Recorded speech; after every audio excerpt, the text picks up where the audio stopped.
Okay, let's resume.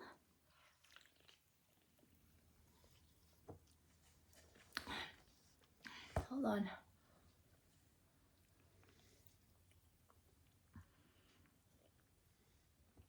Thirsty.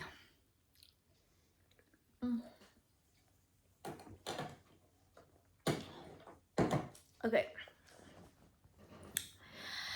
Interviewer says,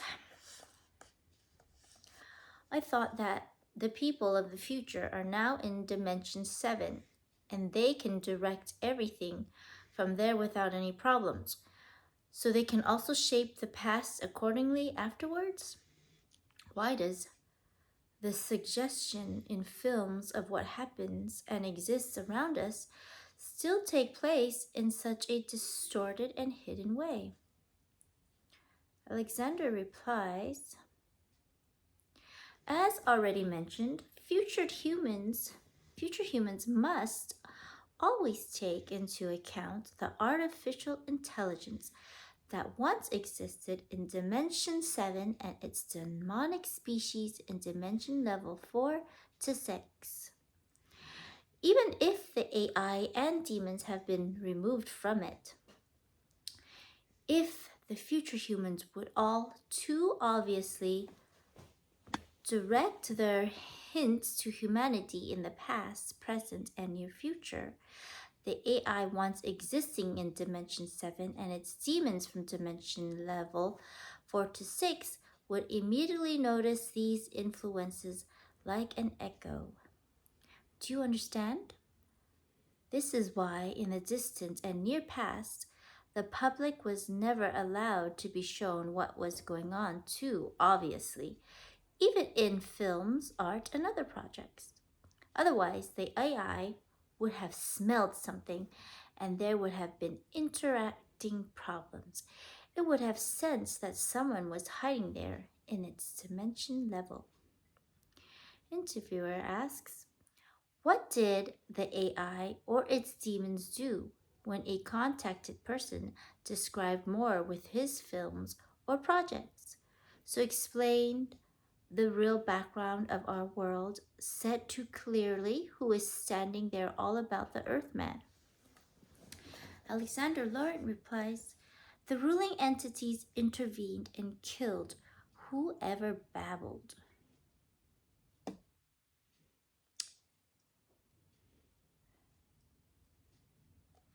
These people died suddenly or relatively early, had an accident or an illness.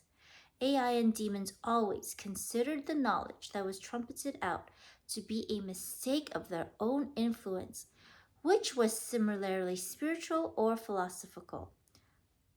But especially the AI was just too arrogant to assume that something else could be the reason for this disclosure of knowledge.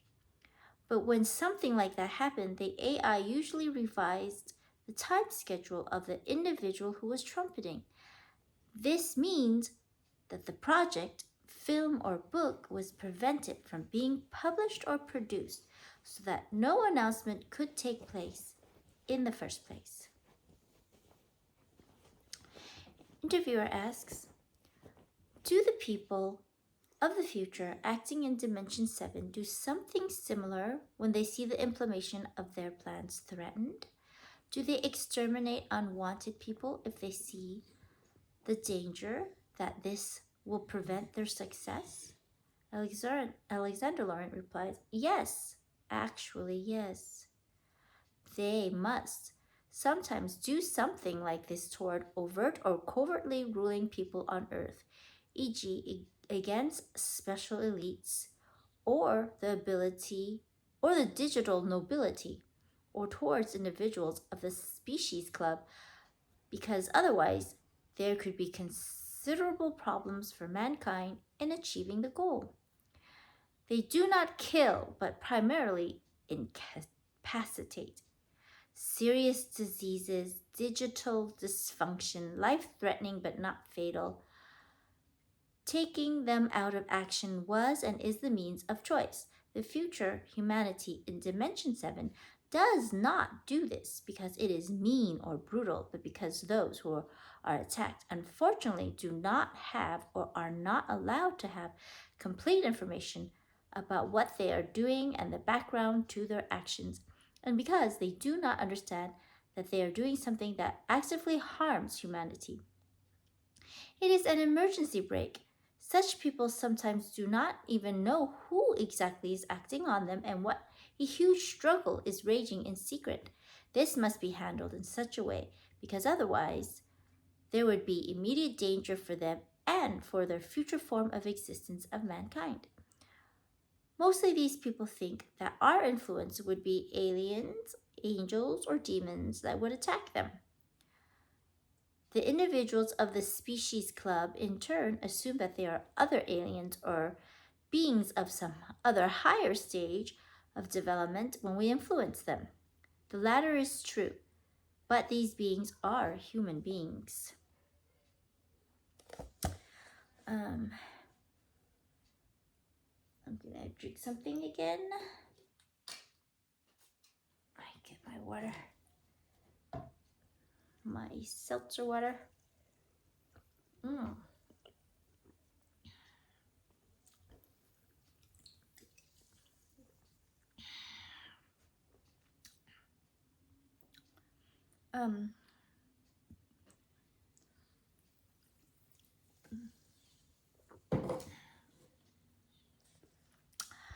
Interviewer asks, or interviewer says, what you've told us so far, it all sounds pretty weird, but what exactly is the purpose of all this information? Are you telling us this? What is the point of it all if we are all going to go through a dark and terrible time anyway? As you told me in the preliminary interview, and a very few of us will survive. From these extraterrestrials, the nobility and the elites, and probably also now from the AI and the demons on Earth, something like a gigantic catastrophe, a purification of mankind, is being or has been prepared. Alexander replies, yes, I tell this because it is important to mention that everyone has a chance. Everyone is chosen to survive if they really want to and understand what they are as a human being and what each person can do in here and now. That he has to overcome his fear for it, that he has to stand above his reaction patterns, that is, that he lives free will. Anyway, nobody has to be afraid because nobody, really nobody, can actually die. Because just like this dimensional world, dying is only an illusion. Unfortunately, one only experiences this when one has already completely left this dimension level. The withdrawal, i.e., the physical dying, does not happen and does not function in the way people currently imagine it with their so-called enlightened scientific worldview. So, light off, you are gone, nothing more of you there, end. It was not through religious wishful thinking that it would have been possible to convince people, even now, that death does not really exist. Only by penetrating deeper into the self, into the closer definition of being, the new findings of science, this could have already become clear to everyone. Even in the past, this could have happened long ago. However, religions have always determined through their spiritual monopoly in every epoch that the afterlife and the leaving had something to do with their religiously prescribed contents. Here, kitty, is that blocking you? All right.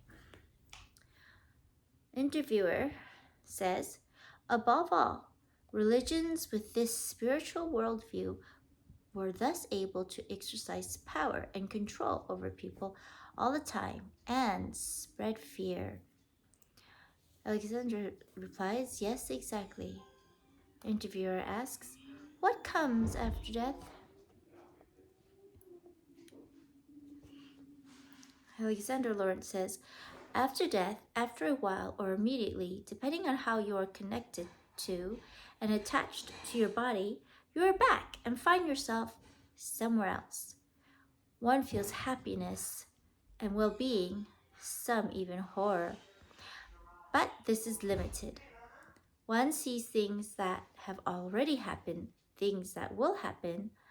One sees relatives, deceased, so-called kindred souls, but also people who are not yet dead, but whom one does not really recognize. This has something to do with the nature of our dimensional prison, because everything flows together in this place in dimension level 4 through 6.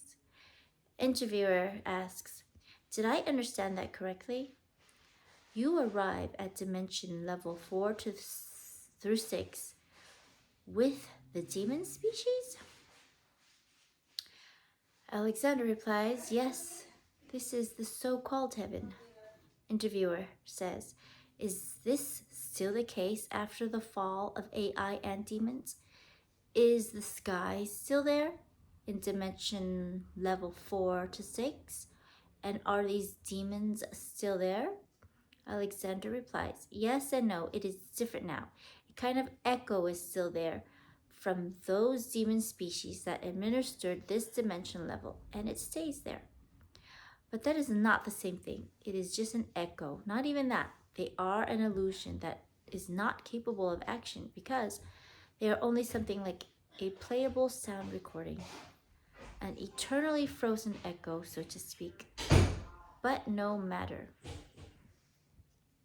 When the AI and their demons still ruled as a deceased person who entered the so-called heaven, one was at first blinded by the presented Almighty, the AI, but truly only blinded for deceased people who could not be physically reanimated, who were thereafter irretrievably dead. This glow of this Almighty finally faded until they focused on the AI.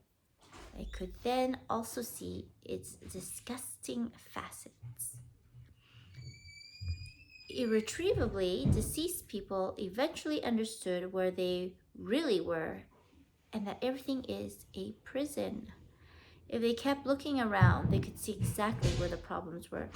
But in this form of existence, in which they then found themselves, nobody had the possibility to use this knowledge, not even after a rebirth, because all knowledge was erased. But it is different for people who have only had a near-death experience. They did not recognize these facts and usually spoke of heaven as the most blissful experience. They confused this dimension level with the hyperdimensional quantum consciousness, which they should do. Okay, so the near-death experiencers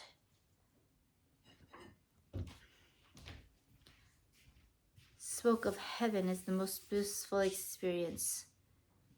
They confuse this dimension level with the hyperdimensional quantum consciousness.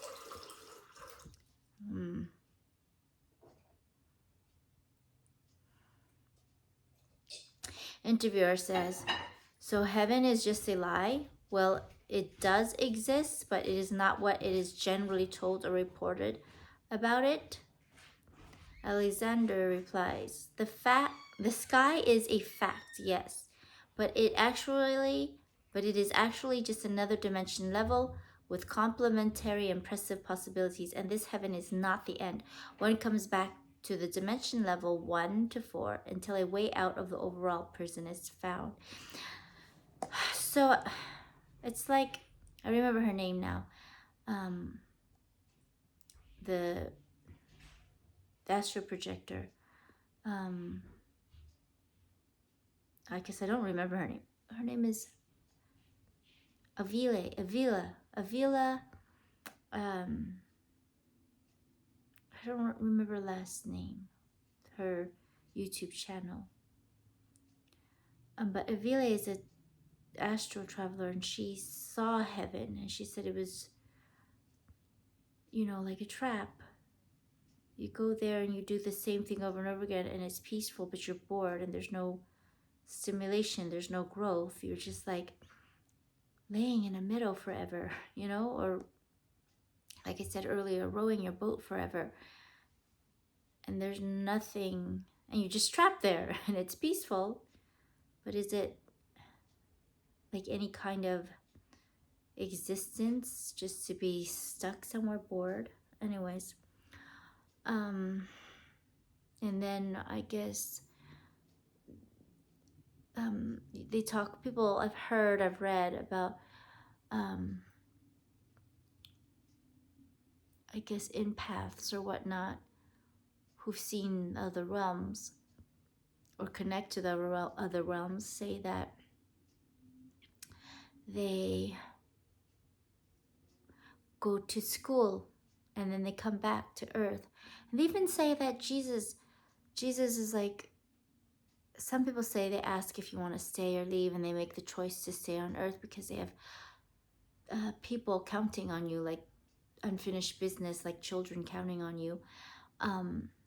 But the last near-death experiencer I listened to, he said he met Jesus, and Jesus wouldn't let him stay. He pushed him back to earth because he had a son and he really wanted to stay, but the mom died in an accident and the father was driving, and he didn't want him, and even the wife was saying, stay on earth, who's going to take care of our son? So then he felt like he felt forced to come back. So I guess we keep coming back until we find a way to get out of all of our prisons. Cosmic Agency said, I don't know if Cosmic Agency is real. I feel like they're facts filled with lies and truths. So maybe this is the truth. They said like all the realms, you get out of this cage, you go and find yourself in another dimension, you find yourself in another cage. So it's a prison, you know, escape from one prison into another prison. So if Cosmic Agency was speaking fact, I feel they have a lot of facts and some truths and lies mixed in, but it's,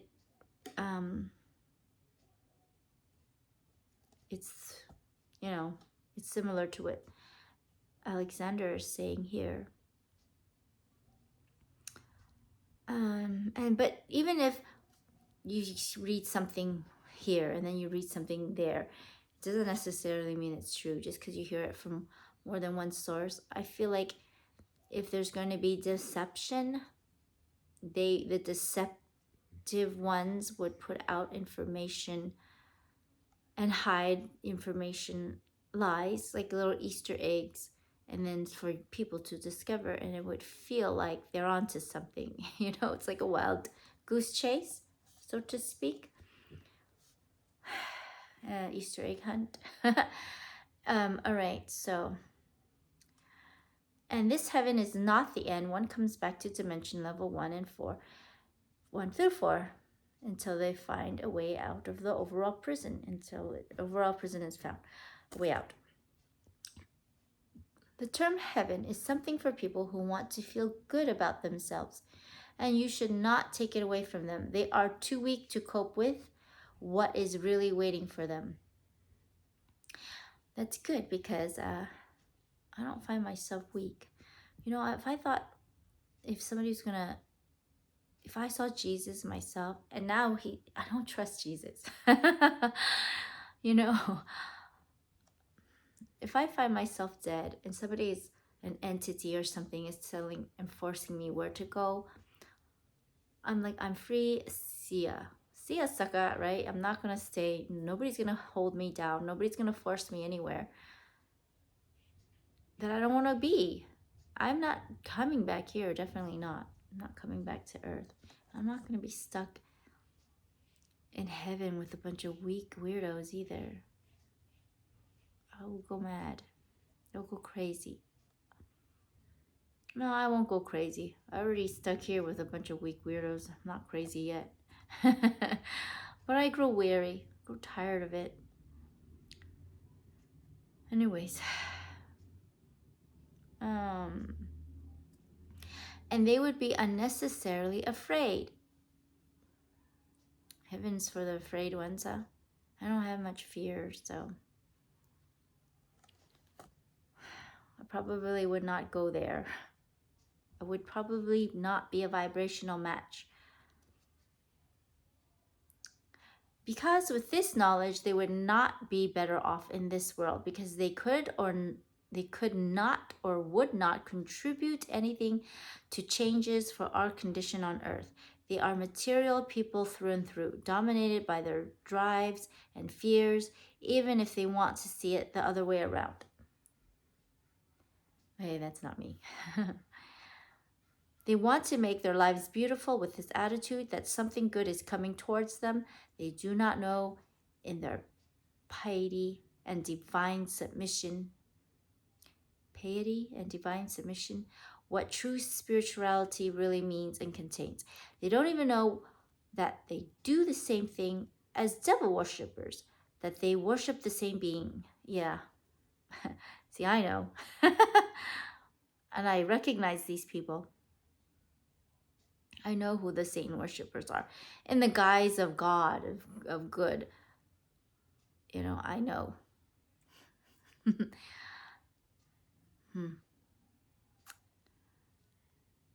God believers and Satanists are the spiritually sluggish of our species, who imaginatively will-lessly and humiliatingly carry out the commands of the same being. They consume religious rubbish that is served to them because they are too phlegmatic to do anything independently, to be truly spiritual, to know themselves, and to become free. And they are the victims of the structures of our AI, the synthetic reaction and instinct intelligence with elements that are fully integrated into the cultures. We call them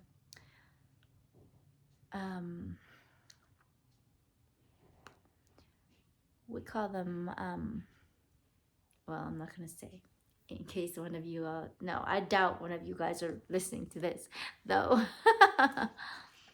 Anyways. The ones who are not sleepwalking, you know what we call them. But they are victims of the structures of our AI. The synthetic reaction and instinct intelligence with elements that are fully integrated into the cultures. People have always been deliberately manipulated and irritated in their knowledge of their so-called God, his angels, and the extraterrestrial club. And this is still happening through the religious elements and myths present on Earth. Even the elites are directed via these installations. But as I said, these artificial intelligence has fallen. Which is probably why I don't vibe with that. Because it has fallen and I've been born awake. Anyways.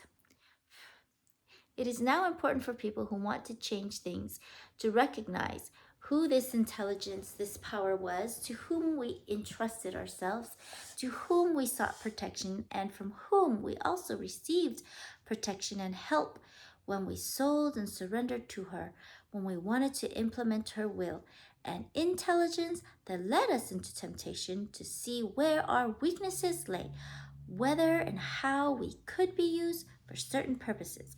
She caused us fear, and when she saw that it was useful for her to put us into fear, because we then believed that we were or had been protected by her.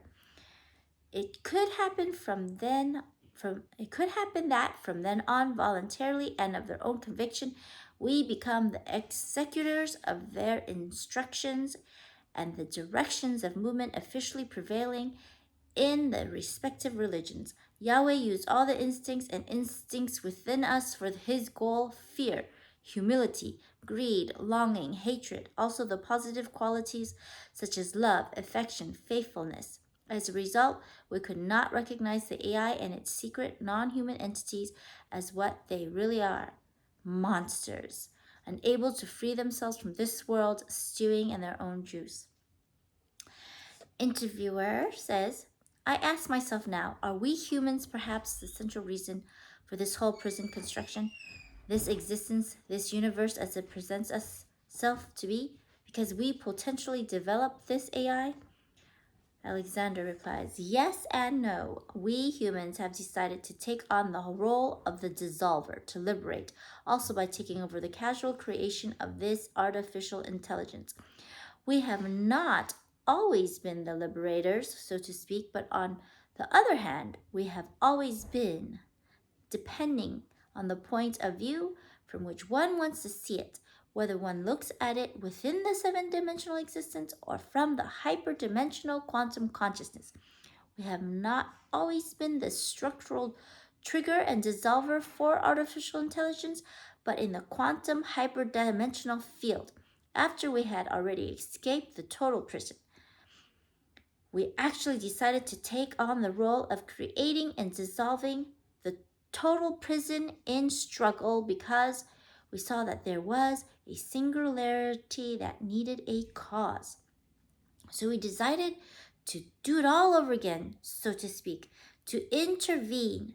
This was all a reciprocal quantum dimensional effect, intervening again in the seven-dimensional structures and levels.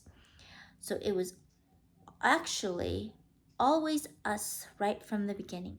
In this sacrifice of humanity and the resulting of newly emerging species of humanity, we had to become the problem, the causal development of AI. The causal development of AI. But at the same time, we could also become the final solution to the problem, that everyone is trapped here. Nobody else but humans can find the way out of the seven-dimensional total prison. Only we can ultimately find the way out for everyone. Humanity is the essential opener for leaving this dimensional prison where all states of consciousness are caught and imprisoned. The way there will not be very far, but it will be a very, very rocky and hard for all creatures, especially for the weakly intuitive species or the demonic species from dimension level 4 to 6. Well, anyway, nobody really needs to be afraid of dying, for fear is what makes us such bad and vicious creatures in this seven-dimensional prison. Creatures with instinctive minds and drives that only want to serve the compelling patterns of matter.